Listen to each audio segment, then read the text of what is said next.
Hello, David. How you doing? I'm fine, David. Just having a wee cup of coffee. Getting ready for this. Just getting ready for this minute lag to be over, and the wee bubble comes up to tell me how many people are watching. Hi.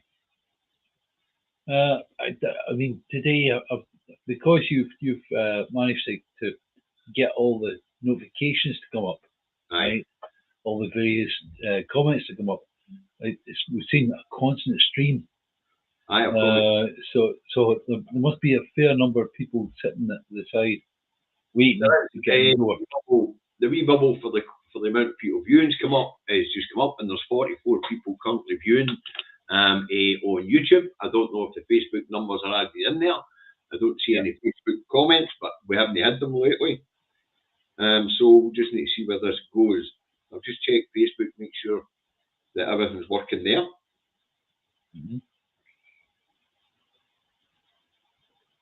And I better change the audience, edit privacy, make it public. I forgot about that bit. And now maybe we'll get some comments through on Facebook. Any idea of numbers? Any idea of numbers on Facebook? I will have new that I've made in public. The numbers will start coming through, I hope. But I can always check a wee bit further in. New notebook today, David. I think that's about the 7th or 8th. New I think iPad. A new iPad. I think that's about 7th or 8th. If we get a wee bit of time at the end, David, I want to talk a wee bit about the movement. But we'll get there. Now, we're nearly at the 100 mark. Once we got to the 100 mark, we'll get this broadcast underway. Now, generally, how are you keeping? I'm fine. What I've started doing is I've started writing. All of a sudden, able to hold a pen, and it's not perfect, but it's good enough. I can sign my name and all the rest of it. So that's come back to life. Good. How's the typing going? The typing is bit by bit, right? But the most important thing is, I've been told today, I said, why do I keep yawning? They said, because that part of your brain is tired all the time. You're rewriting. Working again, David. There we go. First Facebook comment up. Hi, Christina. Hi, Christina. I'm very glad that I am glad that you're getting your mobility back in your arm, and you're getting there. Yeah, it's starting to come. Lots of tricks that the OT left me with. Aye.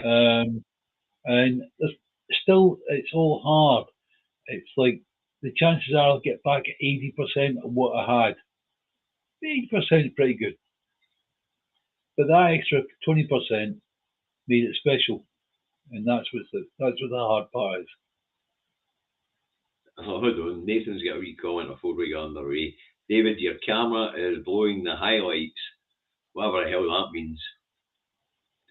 I think it might just be a wee bit bright in your room, David, and a wee bit dark in mine, but that's just the way it goes. Right, now we're up over 100 mark, David, so we better get this broadcast underway. It's the Two Davies on the 12th of the 6th, 2024. Now, folks, as you know, as usual, I'll give a preamble, then David and I will get into it. All right, so now, number one, get ready for a potential Scottish election in the first half of next year. Looks like the Scottish Government won't be able to pass a budget, and the Unionists smell blood. Yeah. Right, and Labour, David, wait you get this one. Labour are about to pull the same stunt in Scotland as they did in England, and they will be aided and abetted by the Tories and the Lib Dems in the Parliament. And the Greens are no coming to the Scottish Government's rescue, David. They're no. Well, if we have an election next year, too early. Too early for the SNP. Too early for a few reasons. Too early because we haven't yet seen the bite of the cuts Yep. down the line. Yep. If he's going to have a go at the prescriptions, that we're going to see, because that one's in your face. And if we don't have that before the Scottish election, but that's one of the reasons why that's one of the reasons why they smell blood and they want to get it done now before there's too much austerity come through if you're doing that road, right? Yeah. Now, with Labour going to play the same stunt. Now, what do I mean by that, David? Well, when I say the same stunt, what will happen is, right now we've got a combination of the press and a pension movement in the Scottish Parliament to make it look as if, in the mind of the Scottish people, these cuts are SNP government cuts. Yeah. We know they're no SNP government cuts. They're the result of austerity, inflation, and cuts to the block grant. 11% actually since 2010.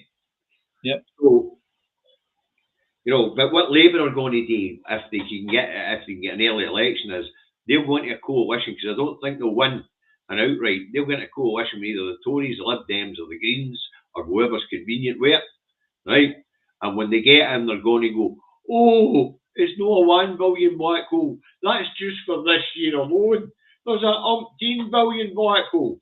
And they're going to cut fucking hard and fast and bring us back into realignment with the rest of the UK. And they're going to say it was all down to duplicity of the SNP. Yeah. So they smell blood. And this is their strategy going forward. So, to my mind, if I was a unionist and I wanted to kill off the SNP, I would go for an early election. Can I get a budget through? No matter until after the Christmas recess, so that takes next year. They're angling about other parties putting forward their budget. There is a timetable, 13 weeks, and then the election will be called.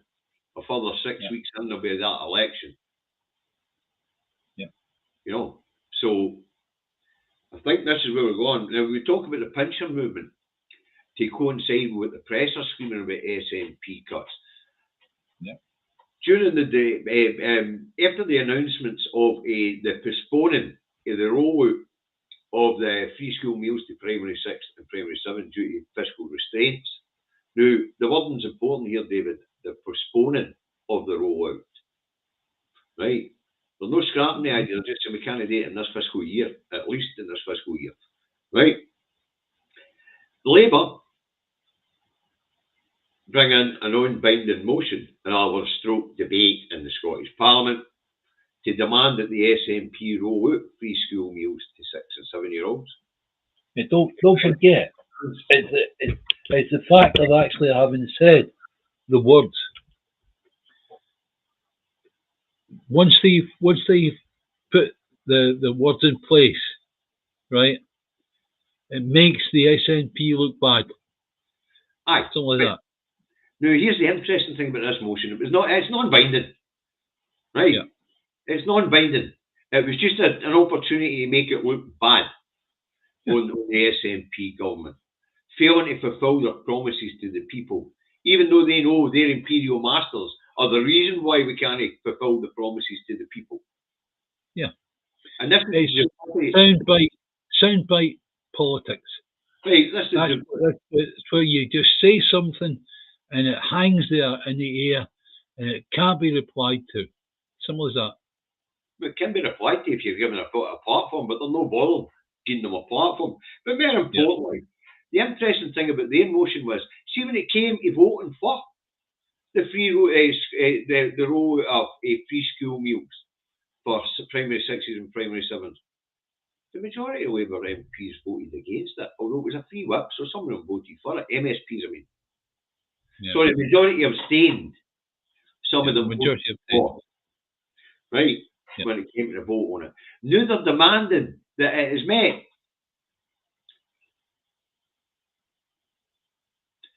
The SNP should go for an early GE one as well, but they still have GE in May 2026.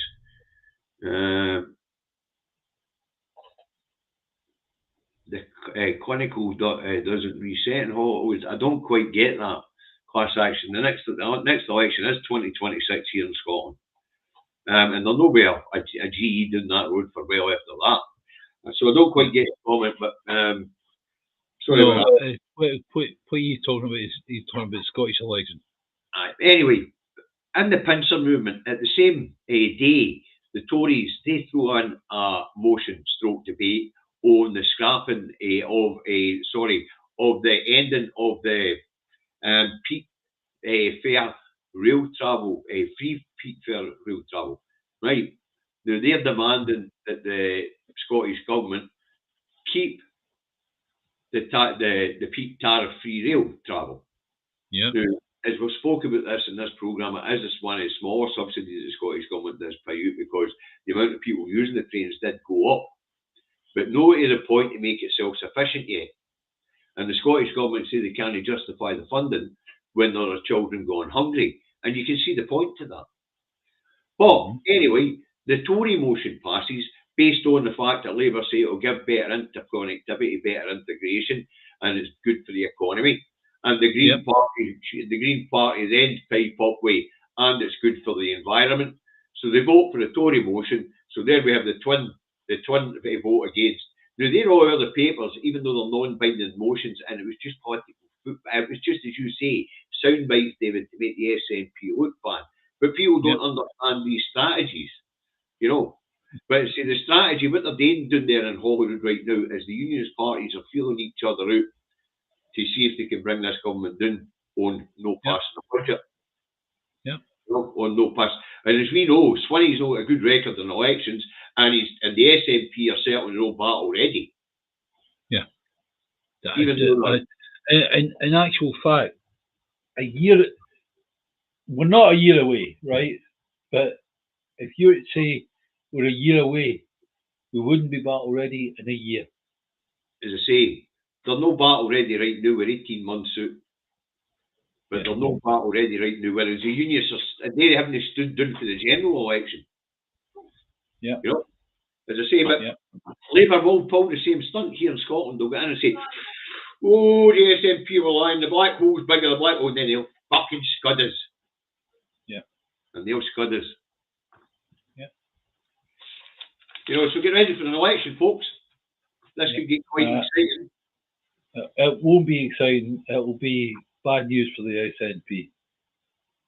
Some of that. Now, David, this is an interesting story, this one. And I didn't know whether to pick it or no, but it's been portrayed as an SNP bad story. But we're going to pick the bones off this one and put it into some sort of... thanks, John. I think I missed a super chat there. No, I didn't. It was class actions. Where are we? John, the truck driving.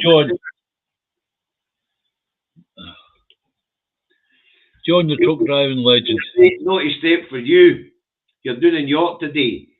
Still raging that all the Scottish red liars voted for scrapping the fuel allowance. Well, two of them get permission to abstain, but that's a different matter, John. You're quite right to be angry, dear boy. And what's interesting is all these pensioners that voted Labour, they must be fucking betrayed right now. John, be careful. In York, they still have enacted a law that states that you can shoot a Scotsman with a bow and arrow and kill him and get away with it. Right? Oh, another thing today, John, is find when you come up with that border, find a wheel wash and don't bring any of that Tory shite back with you. Right, so this one is an interesting story. Okay, so, and it's been portrayed as an SNP bad story, but it's no. But Dave and I are going to pick the bones out of this one. And that is it's about it's a dead cat on the table, this story by the unionist press, but it's interesting. And that is whoa. First off, explain what the phrase dead cat on the table stands for. It just means a dead rubber, something to distract you. Distraction. Aye. It's a distraction politics. It's like Boris Johnson was a great proponent of dead cat. And what you would do is, he was being asked about this, the same thing, over and over and over again. And you would say, but what about your nuclear weapons? Right? And it was totally different and off the bat. And that's a dead cat statement, as it were. Aye. way of changing or distracting your Right, listeners. let's get into the bones of this. Earlier this year, the Scottish Government had a prisoner release scheme. And of course, there was all sorts of controversy about it. And it was to bring the prison capacity back below the 8,000 that is the capacity here in Scotland. So, right. 4 prisoners who were sentenced to 4 years or less, who had between 120 and 180 days left in their sentence, were let free. And that brought the population down to below the 3,788. But it went back up. It worked for a whole of 30 odd days, and now it's up above again and even higher than when the last release took place. Yeah, but as you and I discussed, the Scottish Government have got no control over people's behaviour. They've got no control over whether a judge gives time behind bars or a bracelet round about your ankle and you stay at home. They have no control over that whatsoever. No. So how come it's been... That's why it's been portrayed as an SNP bad story. But David, you and I are interested in it for a different reason. Now, if we're back over capacity again, now I was looking at the numbers here. Only 3 of those 344 prisoners who were released 120 to 180 days early from a 4-year sentence or less have been recalled. Right? So that leaves 341 of them still out there in society. So it means that these are new prisoners. Yeah. Right. So these guys who were released 120 to 180 days early, the majority of them are still out there, under licence, behaving themselves, trying to get themselves on with their lives. Right? Yeah. So these are new prisoners. Now, what interests me about this is, and you and I have spoken about this extensively on this channel in the past, David, and that is the effect of austerity and a deprivation on people's lives. Now, as we know, having lived through the late 70s and the 80s, and then, of course, again in the bust in the 90s, crime goes up. Yeah, and what crime goes up? In time of hardship. The crime of theft. Of course it is. So what's going to be interesting to watch over the next couple of years, we know the crime figures are going to go up because people's living standards are dropping. Yeah. But what will be interesting is the types of crime. And generally, the one that goes up the most, as you know, is theft. Yeah.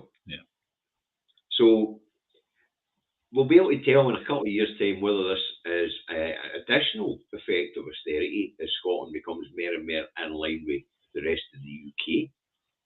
So it will be interesting.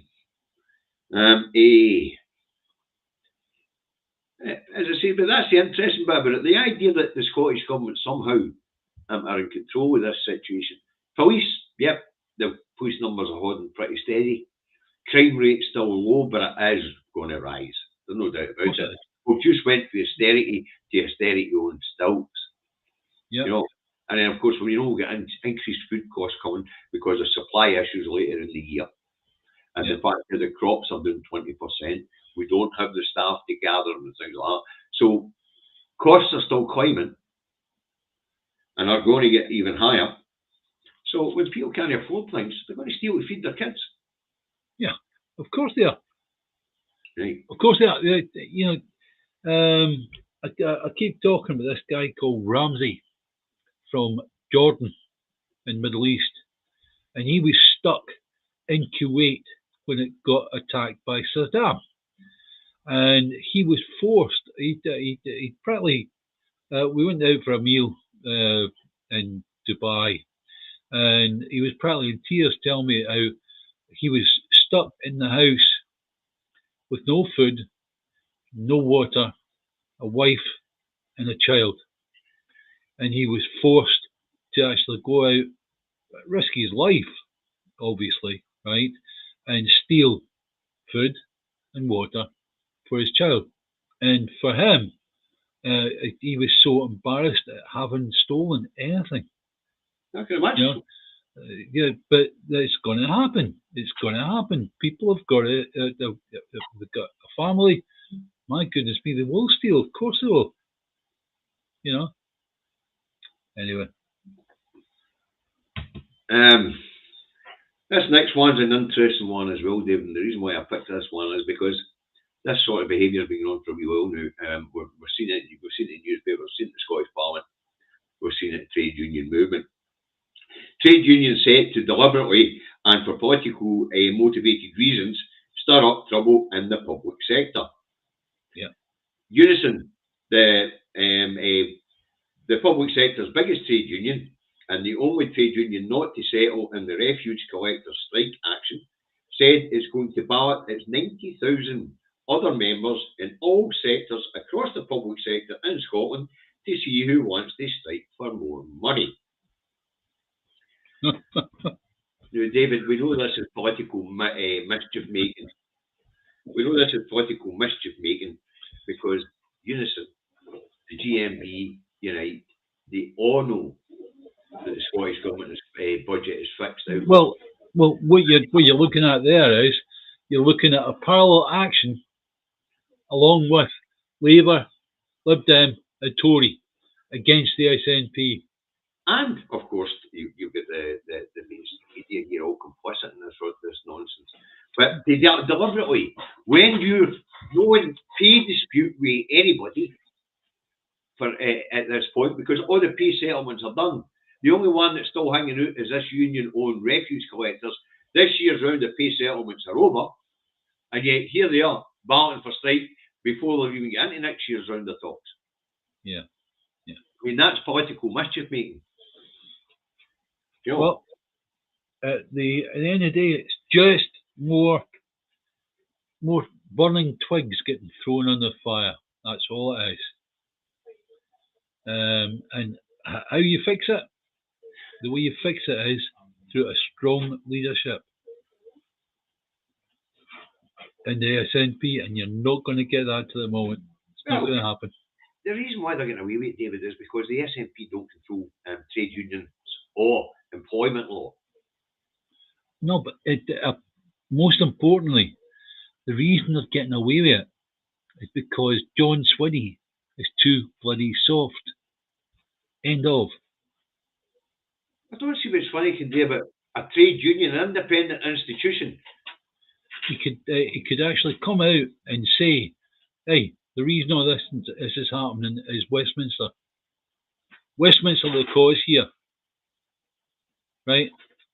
And what you're doing is you're allowing the smaller parties to actually get clubbed together and go against the main governing party in Scotland, which is the SNP.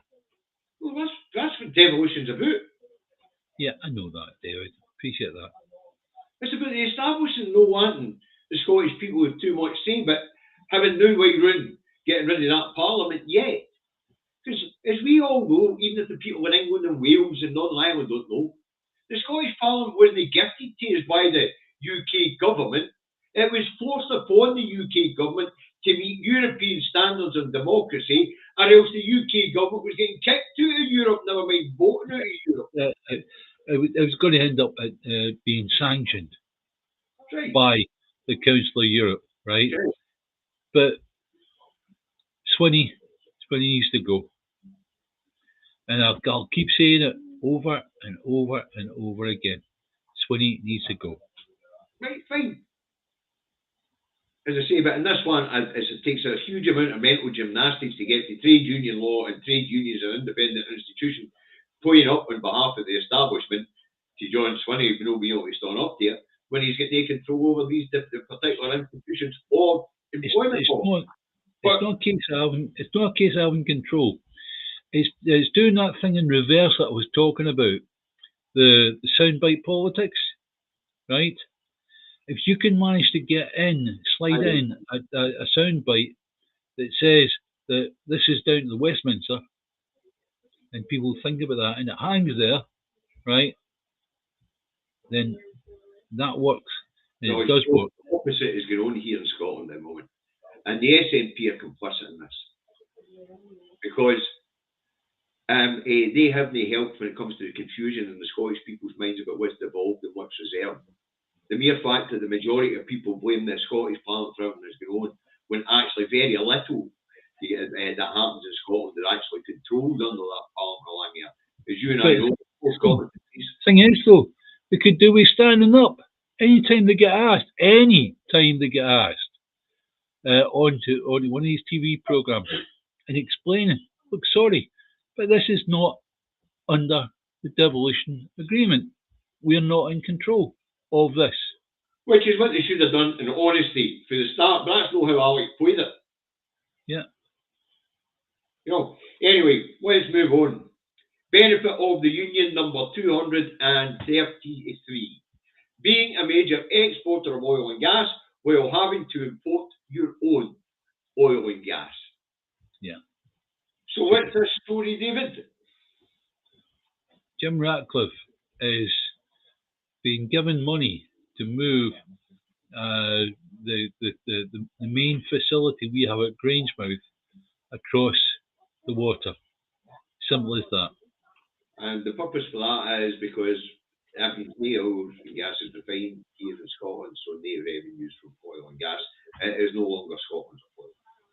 That's right. We end up with getting less money for storage, whereas we'd get more money for actually processing.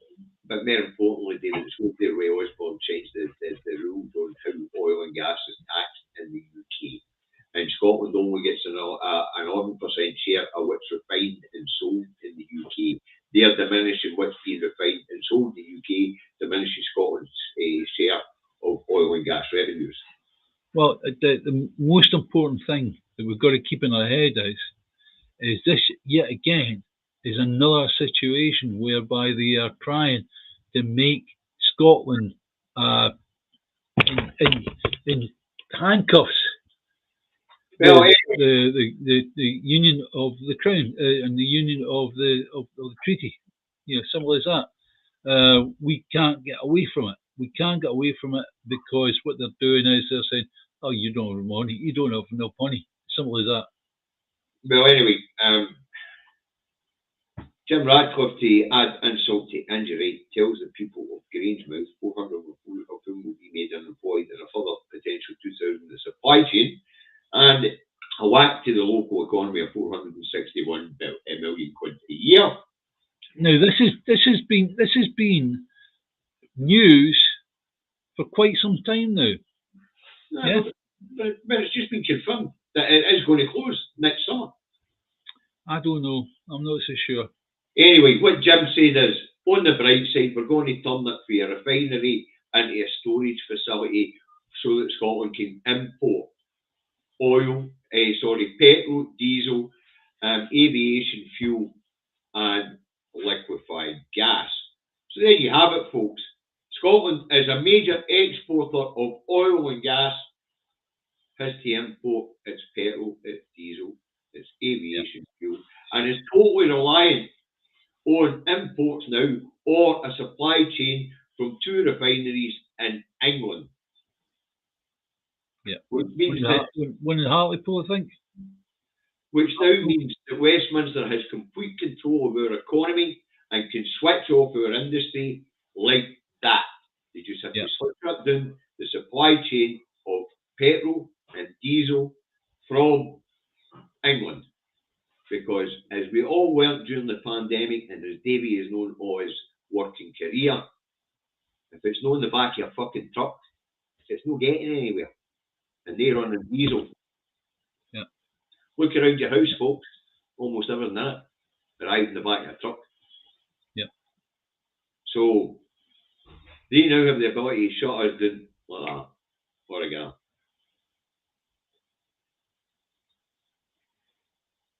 So Phil puts it succinctly. He says the only oil producing country in the world without its own refinery. Yes. Right, David, this one was for you. This one was for you to help with your cognitive recovery when it comes to your mental agility. And that is the item 5 today, people. We are going to review today's news headlines. Yes. And we're going to do it quickly. There's a few of them which are bollocks, which we'll go about, no doubt we'll get into detail about. Yeah. But anyway, let's start this, David. The Herald goes with sexism and misogyny still embedded in police Scotland. Okay. Not much to talk about there, is it? All the reports seem to agree with that. Yeah. You know, but the majority of the workforce is still male. Yeah. Right, now let's move on. The Record. This one's a cracker, David, and we're going to explain why this one is absolute bollocks between us. And this is a made-up exclusive, and it does say exclusive on the front page from the Daily Record. And what this exclusive says is Swinney's super tax on cigs and booze. First Minister set to cut 1 billion black hole. I thought it was only 500 million, 600 million. 1 billion black hole by hitting big shops on tobacco and alcohol. Now, David. Box. Total box. Absolutely. Because he does not have control over tobacco. He doesn't have control over alcohol. That's right. Some of that. That's why the supermarkets keep the extra from the minimum unit price, and the Scottish Government can't collect it because there's no framework in the Scottish Government for collecting alcohol revenue, and there certainly is no framework within the Scottish Government for collecting tobacco duty. Yep. So this is a total made-up story by the Daily Record, and we were able to debunk it in less than 2 minutes. Yeah. Yeah. In actual fact, I've got to say, how dare they? It's a ridiculous thing for any newspaper to do something like that. It's also treating the Scottish population as fucking idiots. Unfortunately, it would appear a majority of them are at this point in time. But in the Daily Record, I don't know if it's still there, but I was told by Mitch that they had a sign up that said, write to them as if they're under 5. Aye. That's your Scottish Daily Record. That was, I remember Mitch telling us that when there was a crime reporter there, aye. Yeah. Hey, now the Scotsman goes on, double defeat for Swinney on school meals and peak fares. And that's absolutely correct. But they were non-binding votes, they were just political stunts, and they mean nothing. Yeah. But they will stick in the mind of the Scottish people, and that was the aim. Soundbite politics. Yes. Now we've got the scum goes on, strictly still cha-cha champs, apparently. We're not even going to bother with that, we're just going to move right on. No, don't. Right, the Scottish Daily Fail, meaning the Mail, has Swinney humbled over his broken promises. I mean, this stuff just makes you want to puke for your Imperial Masters. Yeah. You know, his broken promises, for a start. I don't think John wrote the 2021 manifesto or broke these policies in. Yeah. He was the deputy at the time, right? And also, he was saying it. And secondly, the reason why he can't make his promises is because of a fiscal black hole discovered in Westminster's finances this year, meaning the Barnett formula will be severely cut to the tune of almost 1.7 billion quid. Yeah. Right, sorry, we were more than that because we need 256 million to plug the black hole this year. So with 1.7 billion be extra being raised, obviously it's 500, nearly 600 million that we're missing. Right, and that's all due to silliness down that road. Right, where were we? This one is a cracker.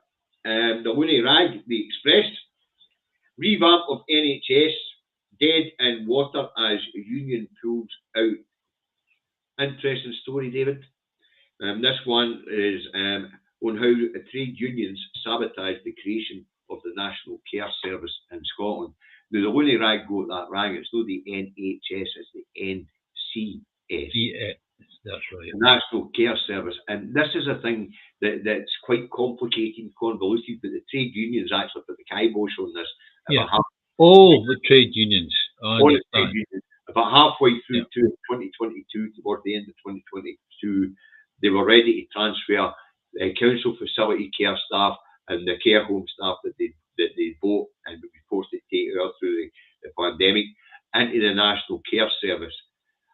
When they approached the councils to have the staff transferred from councils to the National Care Service, it became clear that the councils subcontracted all this work out, and the trade unions of the subcontracted companies, Unite, GMB, and Unison, advised them not to move to the National Care Service.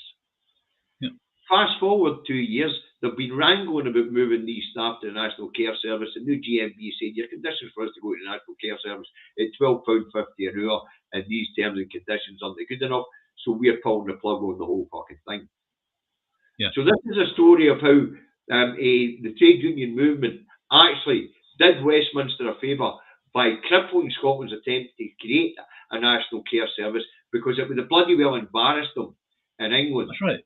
They'd have been forced to follow suit, because social care in England is a fucking mess. Mm-hmm.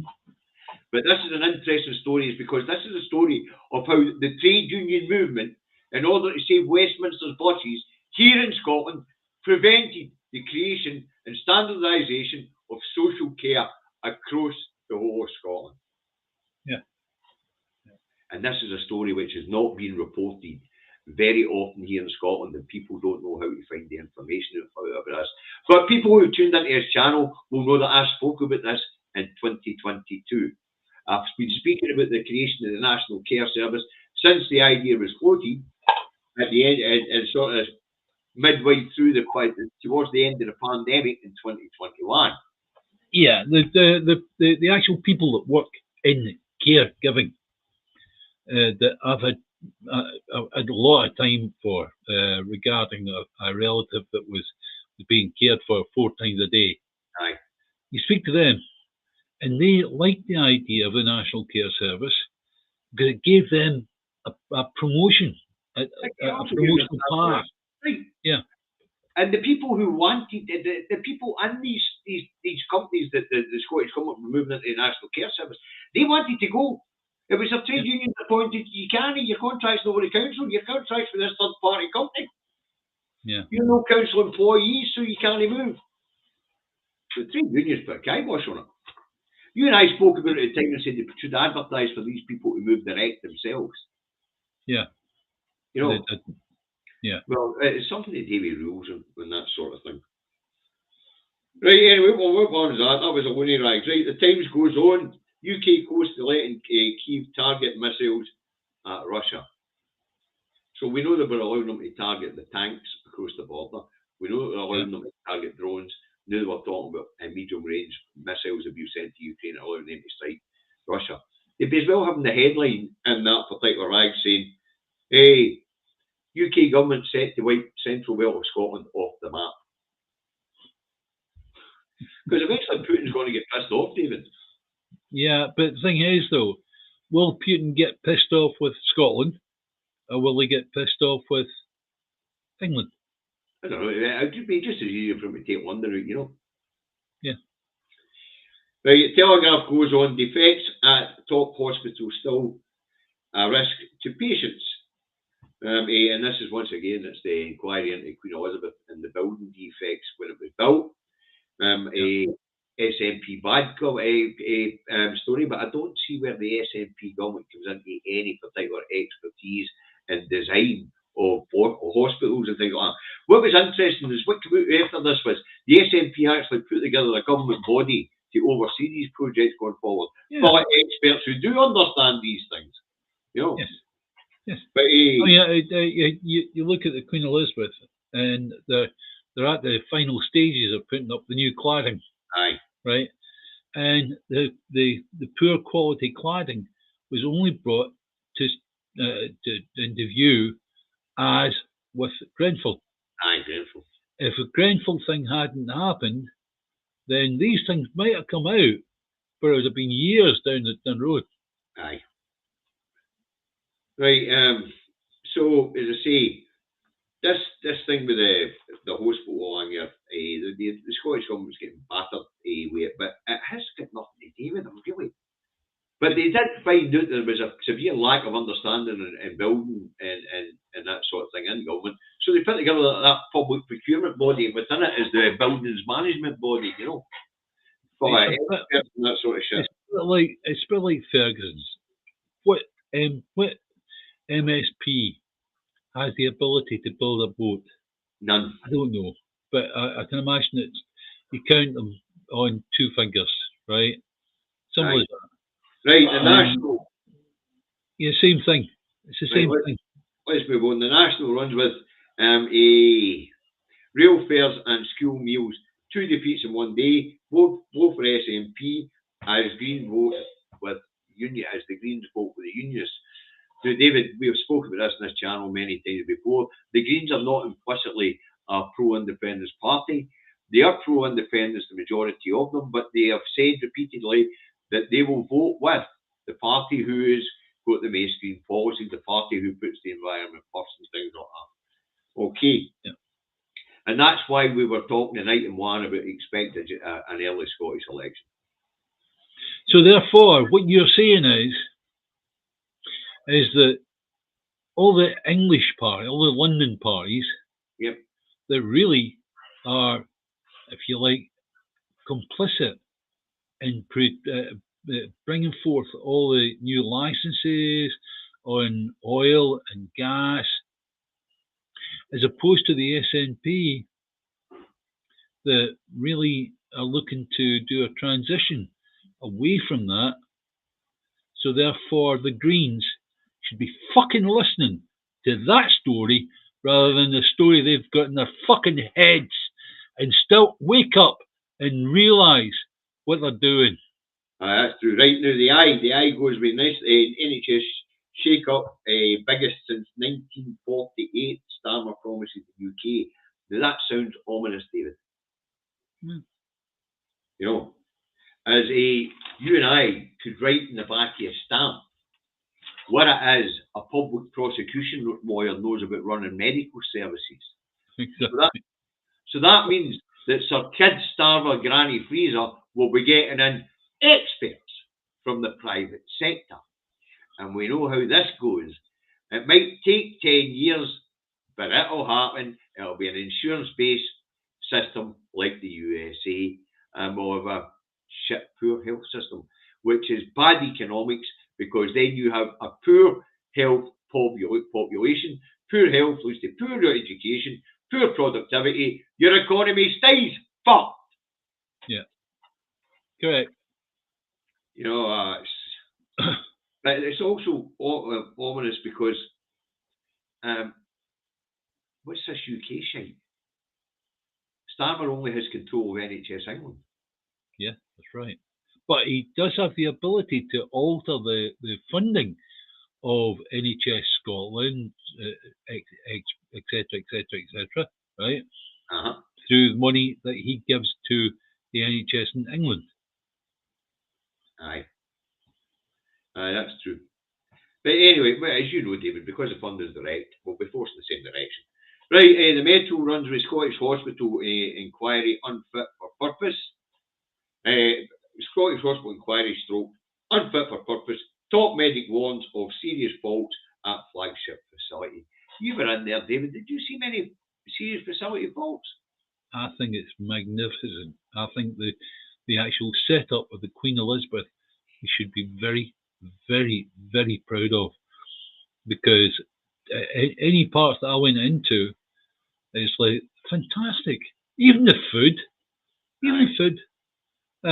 know, it used to be that you got minced potatoes, right? It was a thin glaze of gravy with the odd lump in it, right? And a lump of potato. Nowadays, it's proper minced potatoes that you get. It's beautiful. It really is. So you get a proper meal now instead of the slurry you used to get. Yeah. Right. So by the way, can I give a shout out to all the people providing food in the Queen Elizabeth? Brilliant. Now, superb. When you consider the size of that facility, it's the biggest hospital in Europe. It's massive. beggars belief how they managed to keep such a thing running.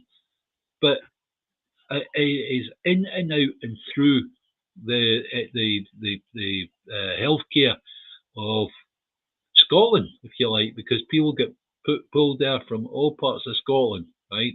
Aye. Brilliant, absolutely brilliant. As I say, it's a massive facility. I've visited you in a few times. I thought it was a fantastic facility. Yeah. Shops and the promenade, the wee restaurants. Then there's the big restaurant, and then there's a staff restaurant. Fantastic place. Yeah. It's like a town on its own, you know. That's right. The Star. Well, listen, we'll go to the Star because when I used to do this with truck, I always did the Star. Now, the Star always gives you a wee chuckle to cheer things up because people are talking about doom and gloom in the comments here, Julie around.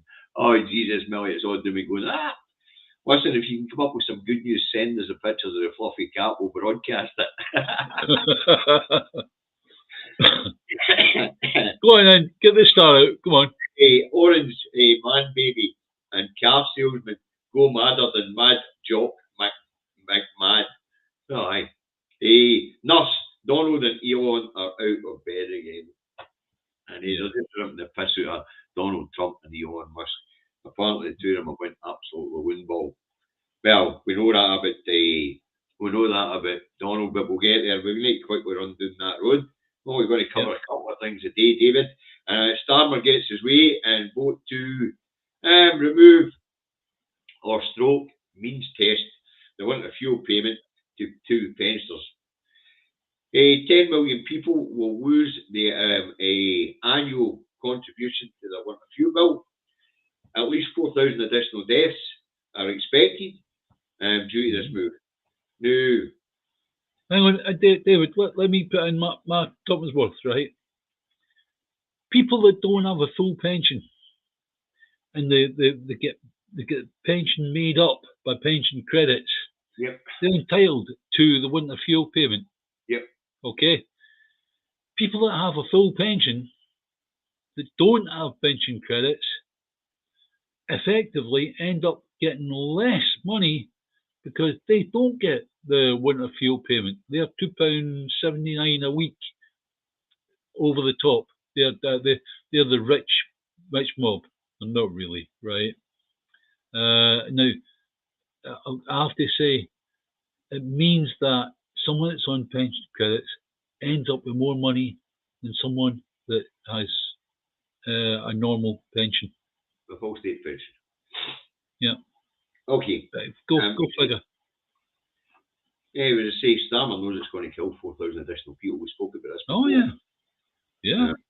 Which makes him quite a heartless bastard because he knows. He had a report done on it in 2017.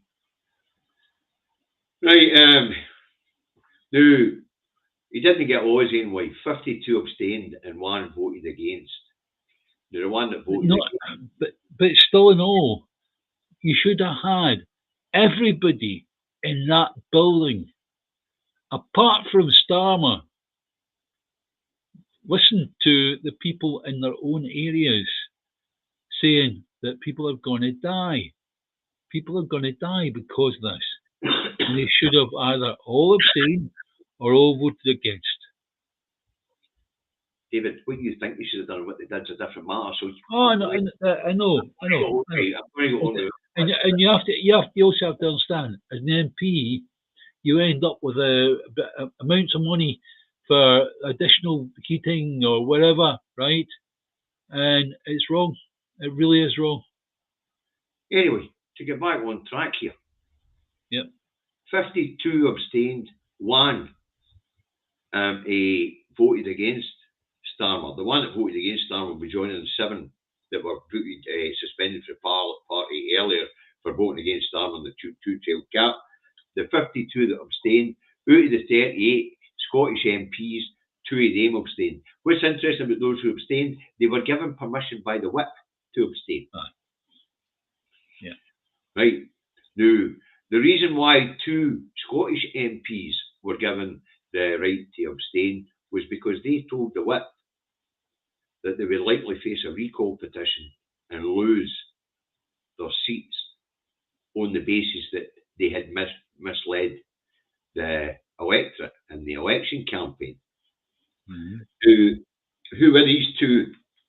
Well, one was Keith Stevenson, Airdrie and Shotts MP, and Ewan Steinbank, MP for Falkirk. They both told the Labour whip, we can't vote with this, because if we do, we're going to get recalled. Our constituents are already bloody angry. Yeah. So there you go. So out of those who did abstain, the majority of them had the permission of the whip to abstain. Yeah. Which is interesting. Right. Right. So no suspensions, no rebellion because they were given permission.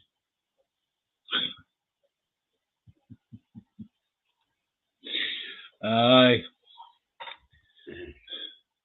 Manipulation of the electorate. Yeah. So these people get to say to the electorate, we did what you wanted, we voted, or we didn't vote, we protested, they're calling the abstention a protest.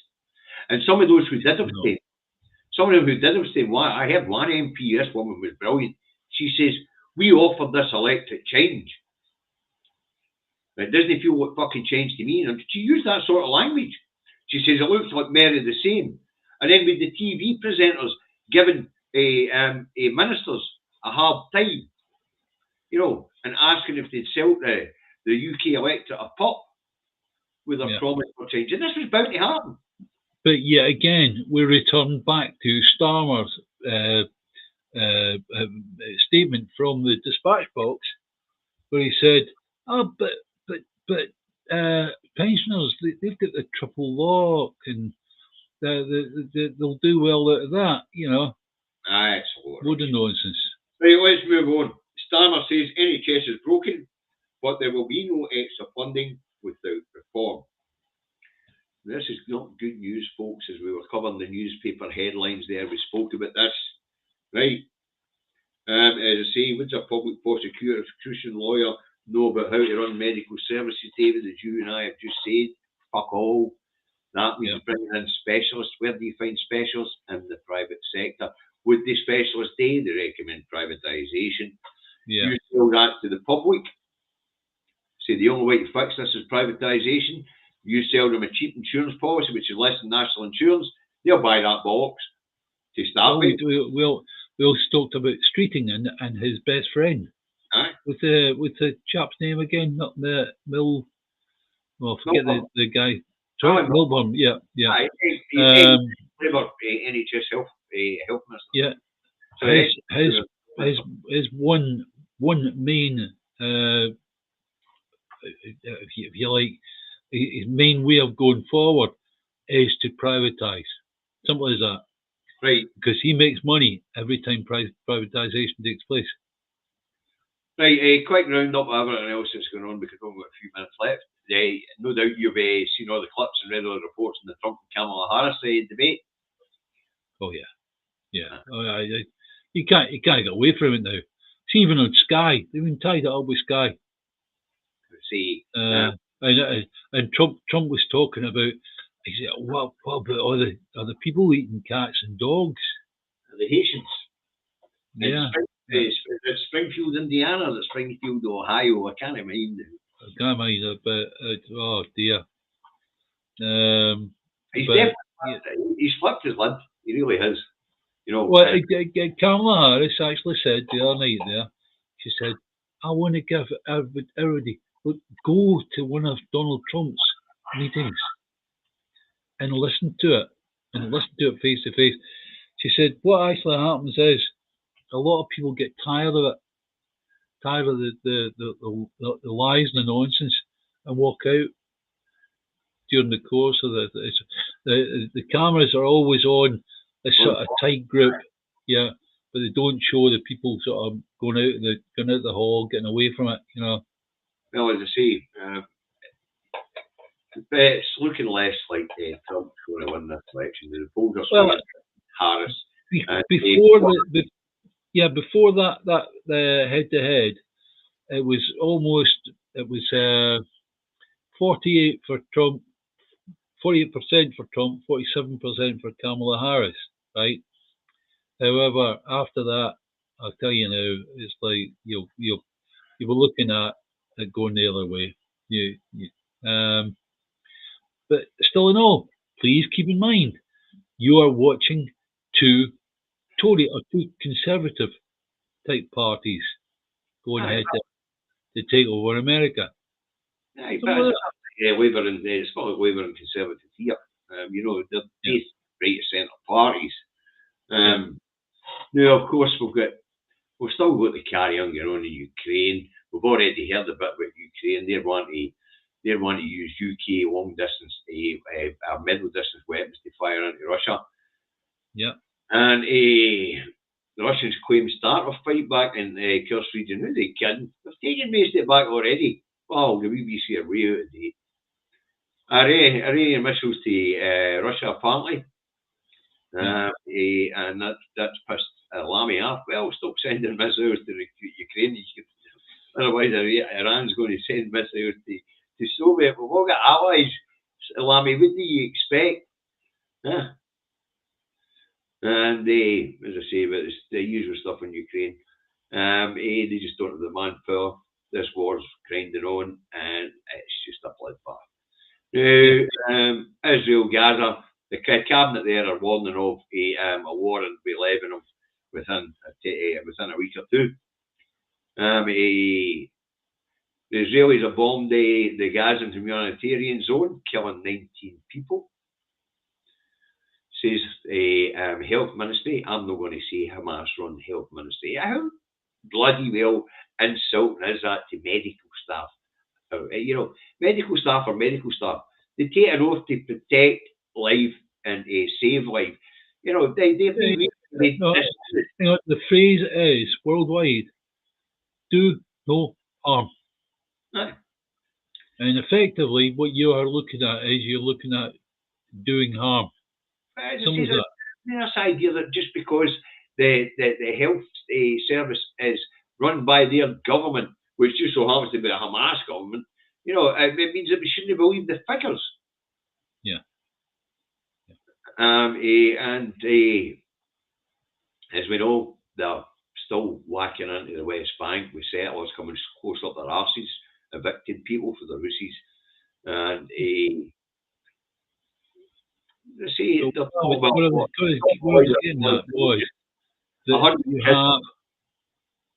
have the people in the health services in Israel. Why on earth they are not coming out and saying, hang on a second, this information that's coming from Gaza is true? I don't know, David. You don't expect anybody to go against Netanyahu at this point. If you find yourself in a pokey line with him and be called as Hamas sympathizer, as I say, but Hamas is the government in Gaza. Yeah. Doesn't mean their civil servants are any less honest than civil servants anywhere else in the world. Yeah.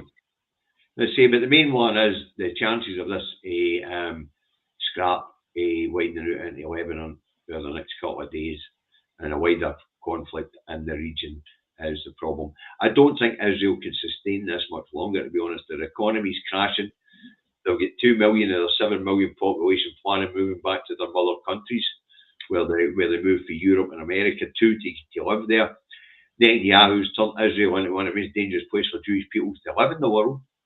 So, and he's talking about opening up an 8th front and has a ongoing situation that he's got there. He's got a situation with the Yemenis, situation with the Iranians, situation with the Lebanese. He's got a situation with Hezbollah. He's got a situation going in Gaza and a situation going in the West Bank. So there's 7 fronts. I don't think he can hold anywhere. No way his population size. The thing is, though, that Israel has the UK and the US has their back. Aye. And that's the reason why they're managing 7 fronts. As I say, but the UK economy isn't doing well, so to continue... No, we're talking about UK military. We've heard that UK military have worked inside Gaza. Yeah. And the So most they're- of the 5 points give the Israelis information, but we're all looking for this information to come out. you So don't know how much of that. You don't know how much of that mission creep has continued, and it's meant that we are more involved than we are being told. Right, David, we don't want to leave the people all feeling down. So on the bright side, there's there. The whole 173 watching live don't have to suffer anymore.